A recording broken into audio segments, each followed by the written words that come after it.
Kita berdoa.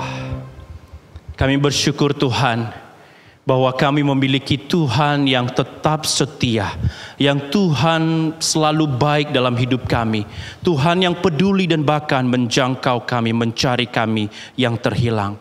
Terima kasih ya Bapa, pada saat ini kami anak-anak-Mu, jemaat-Mu akan merenungkan firman-Mu. Mohon Tuhan Engkau bekerja di dalam hati kami melalui tema yaitu hati yang berkobar bagi Injil. Mampukan kami ya Tuhan untuk boleh mengerti melalui perenungan firman pada saat ini. Dan tidak hanya mengerti tetapi kami juga boleh dapat mengimplementasikan, melakukannya di dalam kehidupan kami. Hamba-Mu ya Tuhan di dalam segala keterbatasan dan kelemahan, urapi sehingga boleh menjadi berkat dan juga memuliakan nama-Mu. Firman yang boleh disampaikan, mengingatkan dan membangun iman kami kepada Engkau. Kami serahkan waktu kami ini ya Bapa. Di dalam nama Tuhan Yesus kami telah berdoa dan mengucap syukur. Haleluya. Amin. Silakan duduk kembali Bapak Ibu.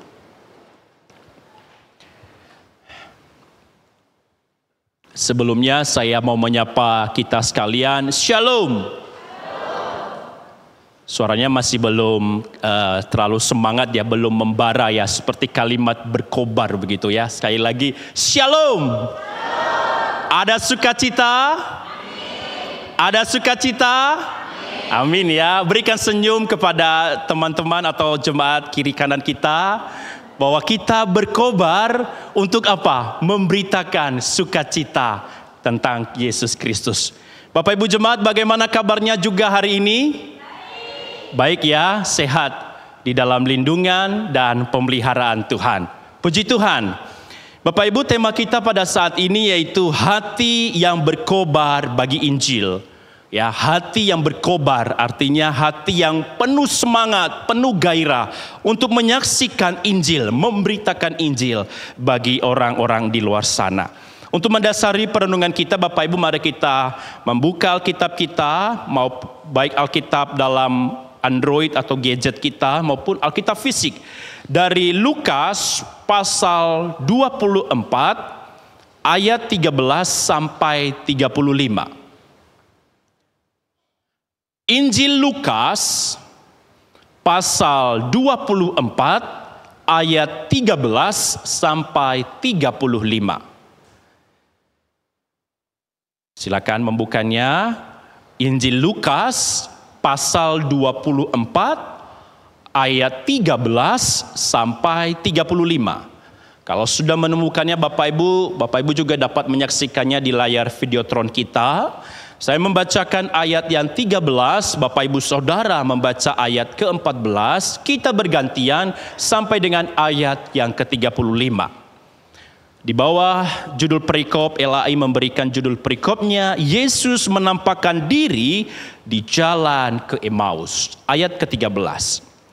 Pada hari itu juga dua orang dari murid-murid Yesus pergi ke sebuah kampung bernama Emmaus yang terletak kira-kira 7 mil jauhnya dari Yerusalem.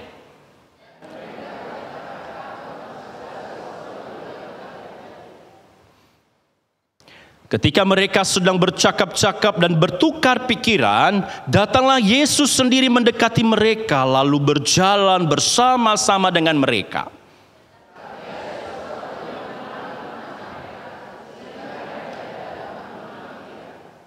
Yesus berkata kepada mereka, "Apakah yang kamu percakapkan sementara kamu berjalan?"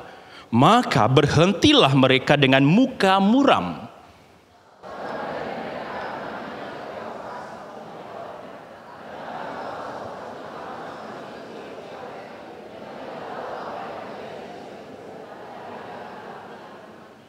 Katanya kepada mereka, "Apakah itu?" Jawab mereka, "Apa yang terjadi dengan Yesus orang Nazaret? Dia adalah seorang nabi yang berkuasa dalam pekerjaan dan perkataan di hadapan Allah, di depan seluruh bangsa kami."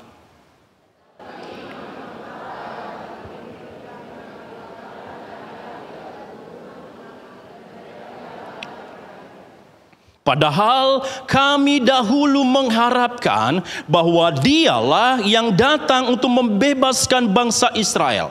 Tetapi sementara itu telah lewat 3 hari sejak semuanya itu terjadi.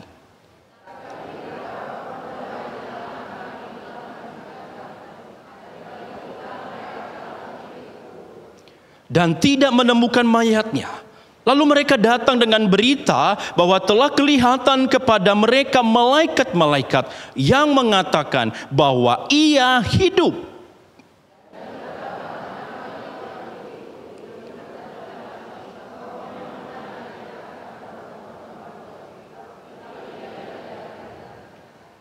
Lalu ia berkata kepada mereka, "Hai kamu orang bodoh, betapa lambannya hatimu sehingga kamu tidak percaya segala sesuatu yang telah dikatakan para nabi."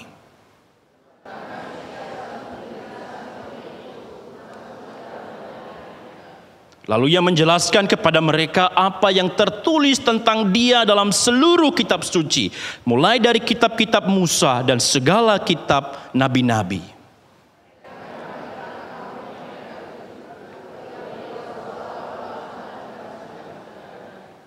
Tetapi mereka sangat mendesaknya, katanya, "Tinggallah bersama-sama dengan kami, sebab hari telah menjelang malam dan matahari hampir terbenam." Lalu masuklah ia untuk tinggal bersama-sama dengan mereka.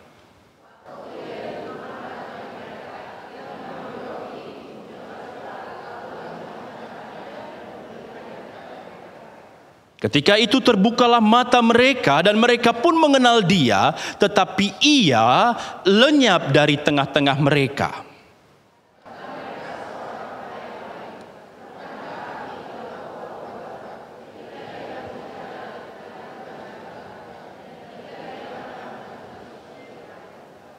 Lalu bangunlah mereka dan terus kembali ke Yerusalem. Di situ mereka mendapati ke-11 murid itu. Mereka sedang berkumpul bersama-sama dengan teman-teman mereka.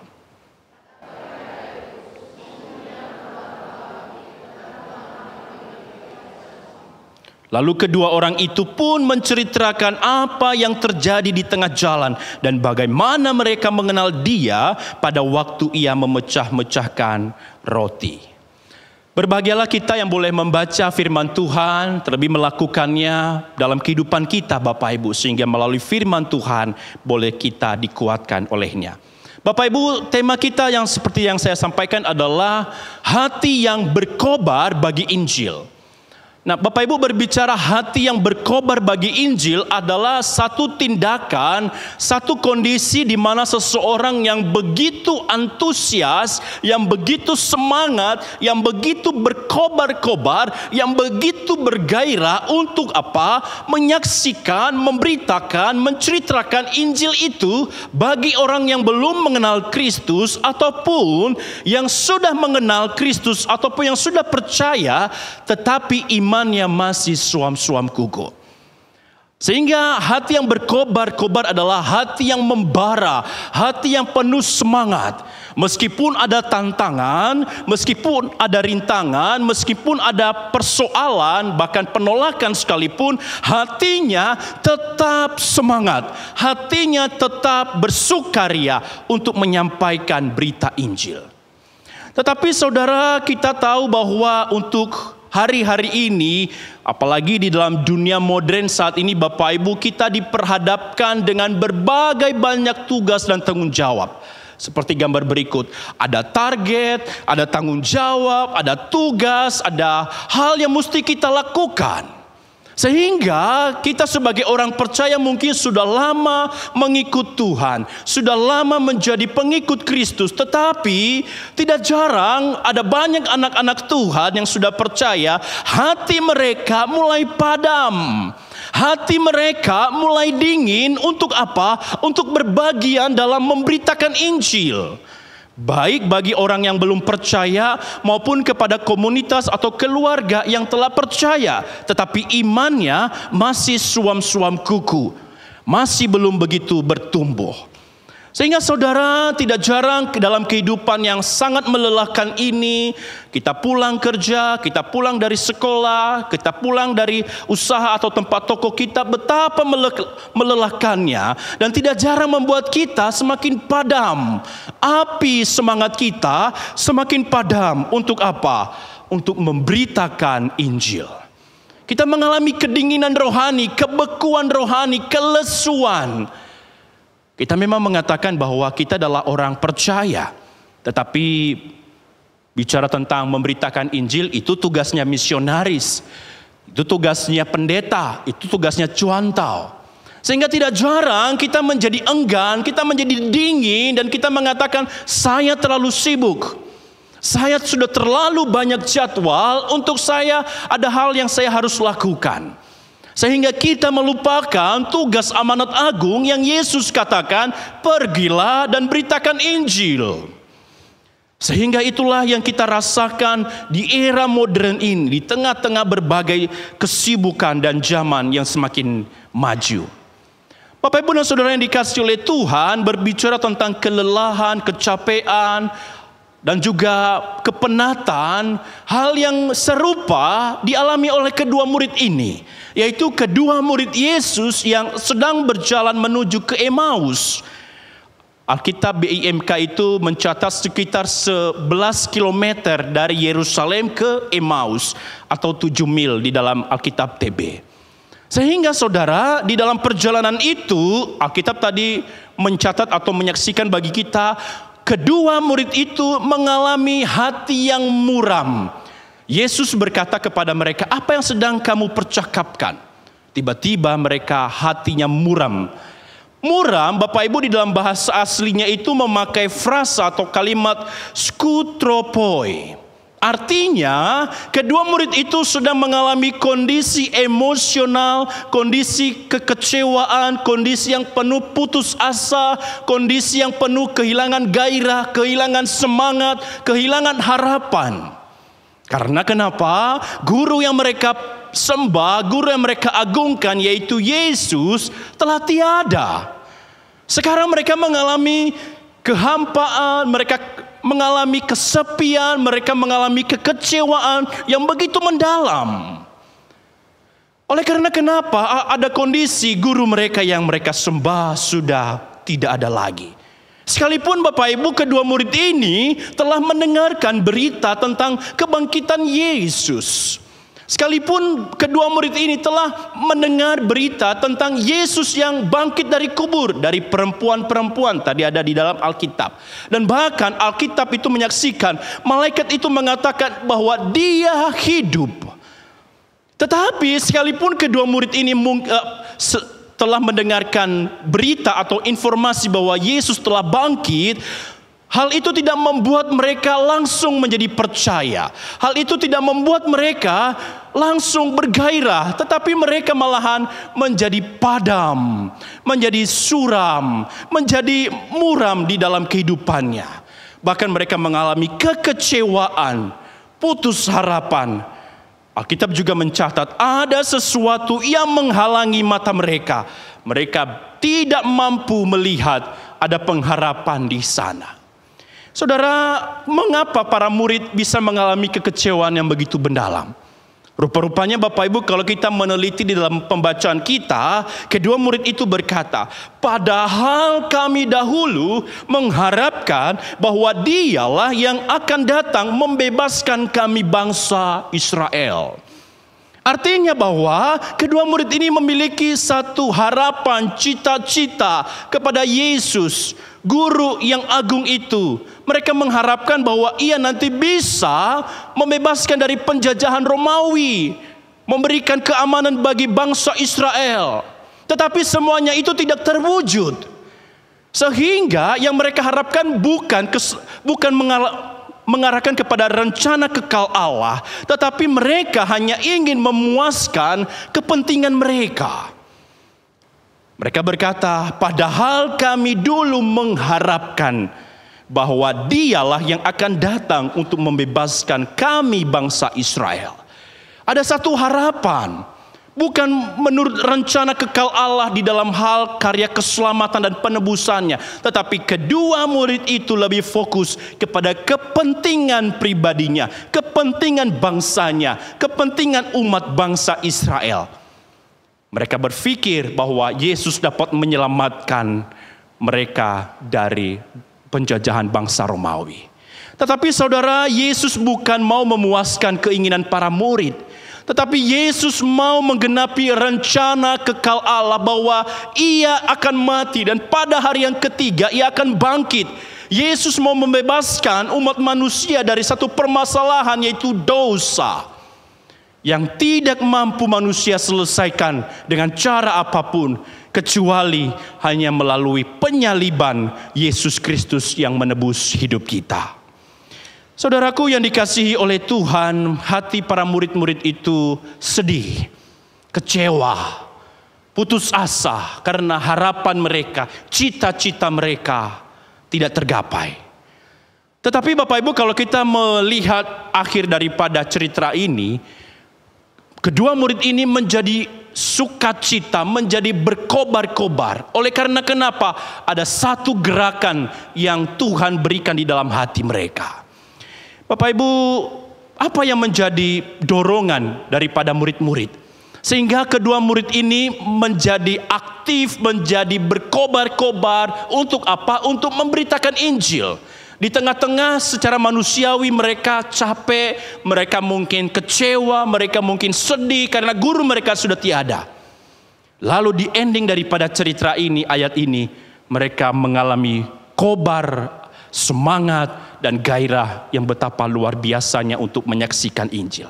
Apa kuncinya Bapak Ibu? Yang pertama adalah kuncinya adalah yang mereka boleh lakukan karena kedua murid disegarkan dan dikuatkan kembali melalui kuasa firman. Yang pertama, karena kedua murid disegarkan atau dikuatkan kembali melalui kuasa firman. Bapak Ibu, jikalau kita yang hidup di kota Banjarmasin ini, mungkin dalam setahun kita bekerja, pasti kita mengalami kecapean, bukan keletihan. Bosan juga, stres mungkin bisa kita alami. Sehingga ada banyak orang yang mungkin tinggal dalam perkotaan, mereka akan mencari refreshing. Mereka akan holiday atau liburan. Entah menikmati pantai, entah menikmati gunung, entah menikmati kota yang lain, dan apapun itu. Sehingga untuk membuat hati ini lebih tenang, jiwa ini lebih refresh, dan bisa menikmati kesegaran di dalam batin. Sangat penting sekali untuk pergi, sehingga ada banyak orang yang mungkin ada cara refreshnya untuk mungkin dengan membaca buku, jalan-jalan, atau menikmati waktu bersama keluarga. Nah Bapak Ibu yang dikasihi oleh Tuhan, berbicara tentang disegarkan atau dikuatkan kembali, kedua murid ini yang tadinya mengalami kecapean, mengalami kekecewaan, mengalami harapan yang pupus, mengalami berbagai hal yang tidak mengenakan, mereka disegarkan kembali oleh apa? Oleh kuasa firman. Kita bisa melihat Bapak Ibu bagaimana Yesus itu bercakap-cakap dengan kedua murid itu, dan mereka mengalami hati yang berkobar-kobar. Mereka mengalami bahwa Yesus itu adalah Sang Firman yang memberikan api semangat di dalam hati mereka. Tetapi Bapak Ibu, di dalam perjalanan itu juga tidak mudah. Ketika Yesus hendak menjelaskan, kedua murid ini masih belum mampu mengerti. Yesus berkata kepada kedua murid itu, "Hai kamu orang bodoh, betapa lambannya hatimu sehingga kamu tidak percaya segala sesuatu yang telah dikatakan para nabi. Bukankah Mesias harus menderita semuanya itu untuk masuk ke dalam kemuliaannya?" Yesus sekali lagi menjelaskan kepada kedua murid bahwa Yesus ini bukan hanya untuk memenuhi kepentingan agar bangsa Israel terbebas dari bangsa Romawi, bukan. Tetapi Yesus yang kamu sembah adalah untuk menebus dosa-dosa, untuk memberikan hidup, untuk memberikan pengharapan bahwa Mesias harus mati dan pada hari yang ketiga ia akan bangkit. Saudaraku, ketika para murid itu mendengar dan berkata, orang ini membuat kita hati berkobar-kobar. Orang ini membuat kita betapa antusiasnya. Untuk apa? Untuk boleh menyaksikan Injil bagi orang-orang yang belum percaya. Bapak, Ibu, dan Saudara yang dikasihi oleh Tuhan, kedua murid itu disadarkan bahwa yang mereka laksanakan, yang mereka pikirkan bukan untuk memenuhi agenda mereka atau memenuhi kepentingan mereka, bukan. Tetapi Yesus mengingatkan bahwa harus digenapi rencana kekal Allah, yaitu Yesus harus mati dan juga bangkit pada hari yang ketiga untuk memberikan penebusan dosa. Bapak, Ibu, dan Saudara yang dikasihi oleh Tuhan, berbicara tentang kepada Kristus, pusatnya kepada Kristus. Paulus juga mengingatkan kita di dalam suratnya di dalam Roma pasal 14 itu, Bapak Ibu, berkata, sebab tidak ada seorang pun di antara kita yang hidup untuk dirinya sendiri, dan tidak ada seorang pun yang mati untuk dirinya sendiri. Sebab jika kita hidup untuk Tuhan, dan jika kita mati untuk Tuhan. Paulus juga mengingatkan bahwa kita dalam kehidupan ini, kita tidak hanya hidup untuk kepentingan diri kita saja seperti pada murid-murid yang kedua orang tadi. Mereka berpikir bahwa Yesus dapat menyelamatkan mereka dan bangsa mereka. Bukan. Paulus juga mengingatkan, sebab kalaupun kita hidup dalam dunia ini, kita hidup hanya untuk Kristus. Kalaupun kita mati dalam dunia ini, kita mati hanya untuk Kristus. Sehingga seluruh konsep dan juga tujuan daripada hidup kita adalah benar-benar menuju kepada Kristus. Kristuslah yang diagungkan, Kristuslah yang ditinggikan.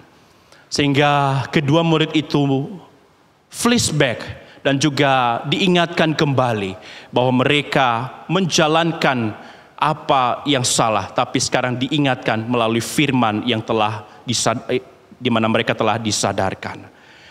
Bapak, Ibu, dan Saudara yang dikasihi oleh Tuhan, kedua murid itu akhirnya mereka sadar bahwa fokus mereka bukan untuk memenuhi kepentingan mereka.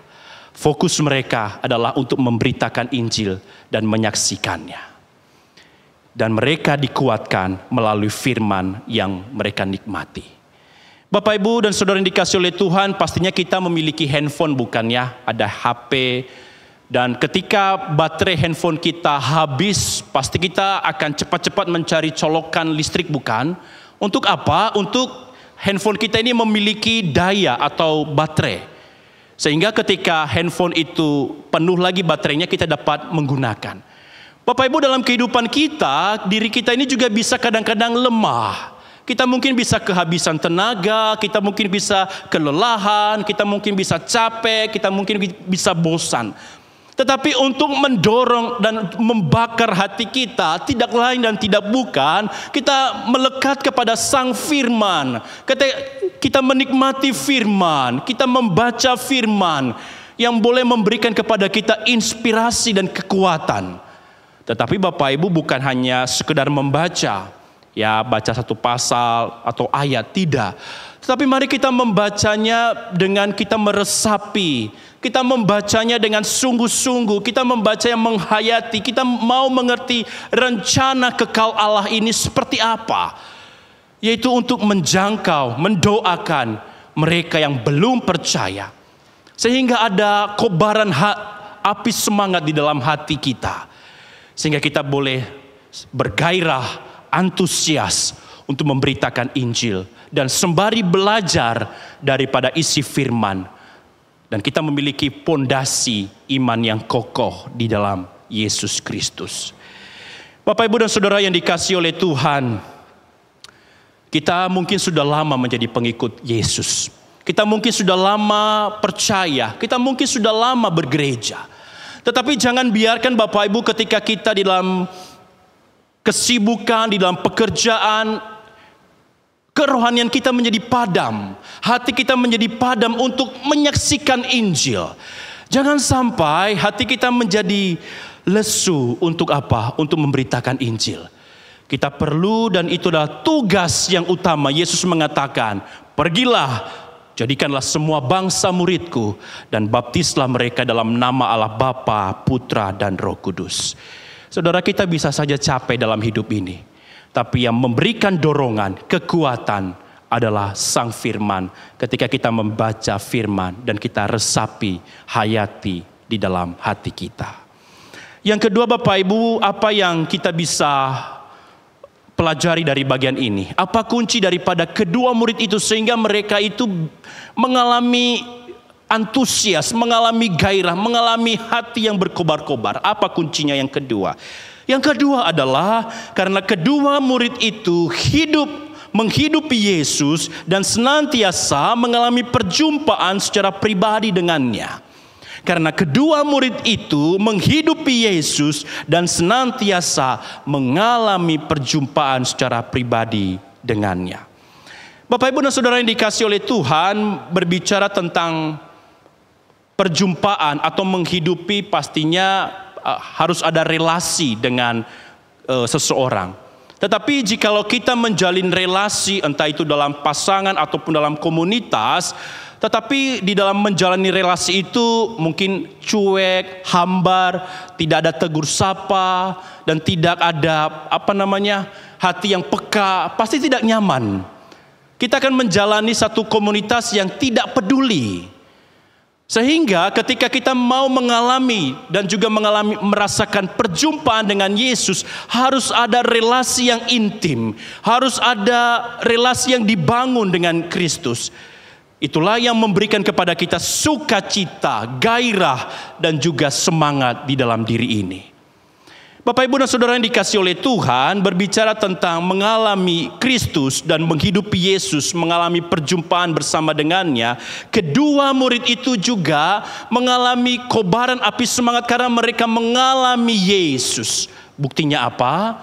Buktinya ketika Yesus telah mengobrol atau bercakap dengan mereka dan membuat hati mereka berkobar-kobar, pada malam hari itu juga mereka kembali ke Yerusalem dan menyaksikan, menceritakan kepada murid-murid yang lain bahwa Yesus telah bangkit.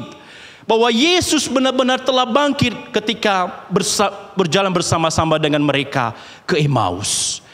Ada satu tindakan yang nyata, ada satu tindakan yang mereka lakukan. Mereka tidak menunda-nunda waktu, tetapi mereka langsung mengambil tindakan untuk menyaksikan dan menceritakan Injil kepada murid-murid yang lain. Kedua murid itu berkata, bukankah hati kita berkobar-kobar ketika ia berbicara dengan kita di tengah jalan dan ketika ia menerangkan kitab suci kepada kita? Kedua murid itu langsung mengambil tindakannya untuk memberitakan Injil kepada murid-murid dan menceritakannya. Saudara, hal ini juga kita diingatkan oleh Rasul Paulus berkata, karena jika aku memberitakan Injil, aku tidak punya alasan untuk memegahkan diri. Sebab itu adalah keharusan bagiku. Celakalah aku jika aku tidak memberitakan Injil. Celakalah aku jikalau aku tidak memberitakan Injil. Bapak Ibu dan Saudara yang dikasihi oleh Tuhan, saya sangat bersyukur Tuhan tempatkan di dalam bidang penginjilan. Bahwa ketika saya dengan Contoh Sri kalau pergi ke luar dan kita naik Grab, dan saya akan selalu berusaha Bapak Ibu untuk apa? Untuk ngobrol dengan supir Grabnya, menanyakan alamatnya, kabarnya, dan keluarganya. Dan saya pasti akan merujuk, ujung-ujungnya adalah untuk memberitakan Injil kepada orang itu. Ataupun Bapak Ibu ketika kami menikmati jogging, olahraga di Siring, saya akan menghampiri satu bapak ataupun ibu. Sehingga saya akan menanyakan kabar, membangun relasi, dan mencoba untuk berkomunikasi. Dan ujung-ujungnya kalimat saya adalah saya ingin mengabarkan Yesus Kristus. Saya tidak sedang membuat orang untuk mengajak mereka untuk menjadi Kristen, tidak. Tetapi saya mau memberitakan Injil. Saya ingin memberitakan kebenaran di dalam Yesus. Tetapi Bapak Ibu, ketika kita hendak memberitakan Injil, kita juga harus mempersiapkan diri. Kalau mereka juga akan bertanya. Sekali waktu ketika saya menginjili seseorang Bapak Ibu yang berbeda agama, dia bertanya, bagaimana mungkin seorang Allah bisa menjadi manusia? Bagaimana Allah kok menjadi 3 pribadi? Bagaimana Allah kok bisa makan? Kok Allah itu bisa takut, sedih? Oh Bapak Ibu, ketika kita mendapatkan pertanyaan-pertanyaan dialogis seperti itu, kita harus mampu menjawab. Kita harus mampu mempertanggungjawabkan iman kita. Kalau kita tidak belajar dan diisi dengan firman Tuhan dan mengalami perjumpaan dengan Kristus, kita akan sulit untuk menjawab semuanya itu. Seseorang bertanya kepada saya, kamu kok mempercayai 3 Allah? Allah itu banyak berarti. Sehingga ketika saya mencoba untuk mengerti pertanyaannya, saya menjawab bahwa kita menyembah hanya satu Allah. Dan juga hanya satu Tuhan saja, yaitu yang berinkarnasi di dalam Yesus Kristus. Sekali waktu Bapak Ibu, ketika saya dengan Musa itu mengunjungi seseorang jemaat ke rumah sakit Ulin, ada satu orang acil begitu ya dari pasar Kuripan. Lalu kami sudah mau pulang, tiba-tiba dia menghampiri saya dan berkata, Pak, tolong doakan saya. Rupanya saya juga tidak mengingat siapa dia, tetapi saya coba ingat-ingat, ini kayaknya muka daripada orang yang langganan kami untuk beli beras. Dan ketika dia bercakap dan dia minta tolong sama saya, Pak Eka, minta tolong doakan suami saya. Suami saya sedang sekarat, dia sedang sakit, mohon doanya. Saya langsung mengajak untuk minggir sejenak Bapak Ibu di belakang pintu itu. Dan saya mengatakan, Bu, izinkan saya berdoa dalam iman saya, dalam iman kepada Kristus. Apakah Ibu mau? Dia berkata, saya mau didoakan. Oh Bapak Ibu, ketika saya mau mendoakan dia meneteskan air mata. Ada satu kepedulian. Sehingga ketika saya setiap kali ke pasar itu Bapak Ibu, ketika bertemu dengan ibu itu, dia selalu memberikan senyum dan kita mulai akrab. Dan ia mulai banyak bertanya. Sehingga Bapak Ibu, untuk memberitakan Injil adalah hal yang sederhana. Tidak harus kita pergi ke Afrika, ke Papua di bagian pedalaman, atau di luar negeri sana. Enggak. Ada banyak orang-orang di sekitar kita yang Tuhan titipkan. Ada banyak orang-orang yang mungkin sudah percaya Kristus atau dibaptis, tapi imannya masih suam-suam kuku.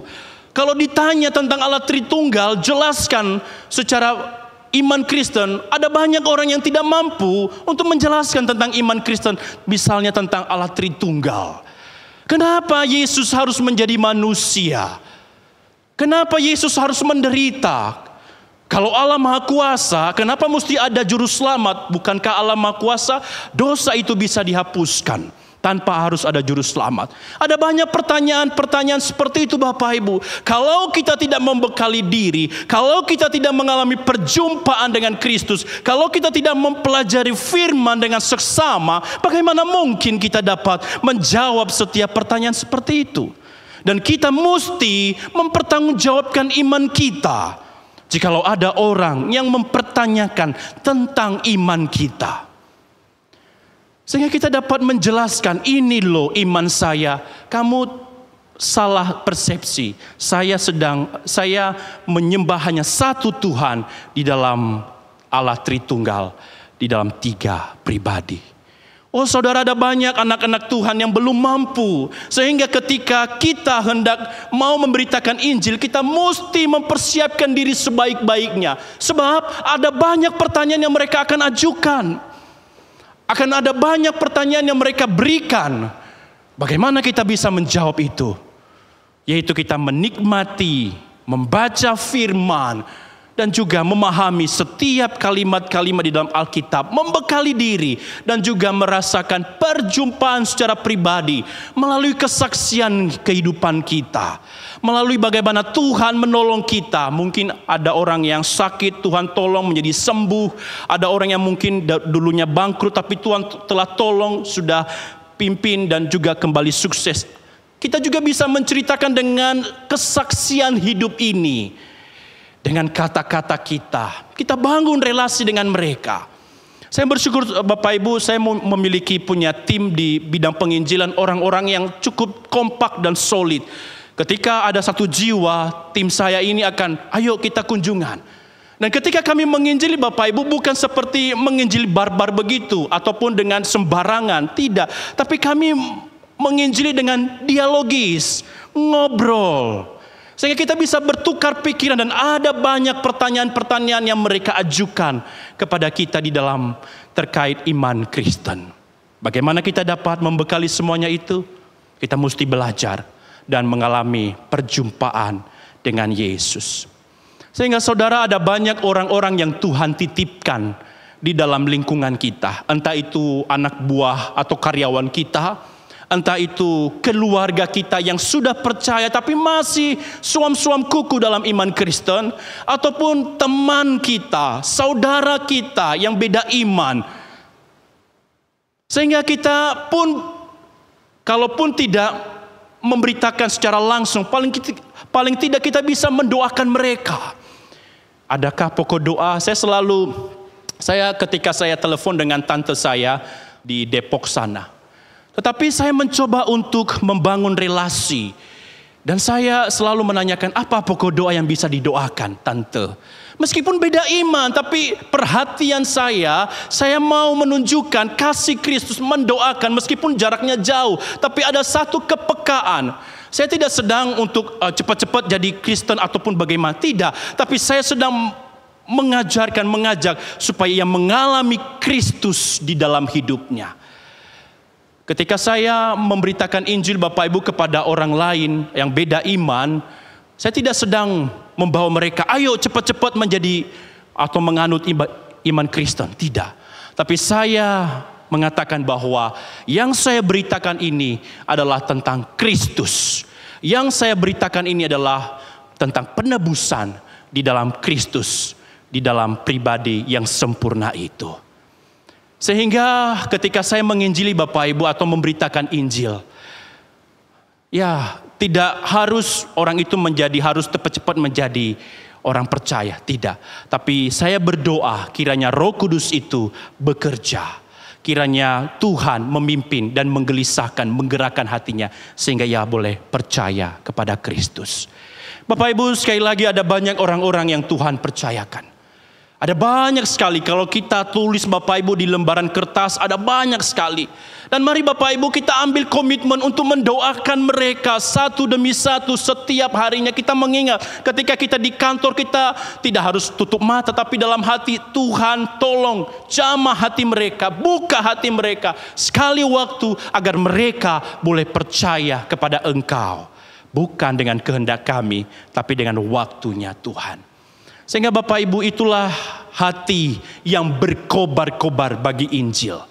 Kita tidak hanya menerima keselamatan Bapak Ibu, tapi kita mau membagikan keselamatan itu kepada orang lain. Kalaupun kita masih mungkin ragu dan khawatir ataupun takut, mari kita mengawalnya dengan doa. Mari kita mengawalnya dengan sungguh-sungguh mendoakan mereka. Dan meminta hikmat Tuhan, meminta pimpinan Tuhan, bimbingan Tuhan. Sehingga kita juga dapat berkata-kata dengan kuasa dan pimpinan daripada Allah Roh Kudus. Amin Bapak Ibu. Sehingga Bapak Ibu kiranya kita boleh menghidupi hati yang berkobar-kobar.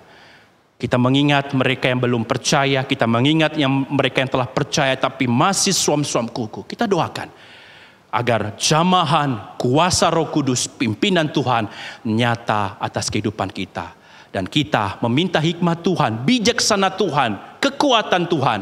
Ketika kita berdialog, ketika kita bertukar pikiran, Roh Kudus Tuhan bekerja dalam hati saya dan juga hati Bapak Ibu. Biarkan firman Tuhan ini Bapak Ibu boleh membekali kita. Bahwa apa artinya berkobar-kobar bagi Injil. Yaitu semangat di dalam memberitakan Injil. Hati yang terus berkobar-kobar dan juga penuh antusiasme di dalam kuasa dan pertolongannya. Mari kita tundukkan kepala, kita berdoa, menaikkan syukur kepadanya. Kami mengucap syukur ya Tuhan untuk firman yang boleh Engkau sampaikan bagi kami.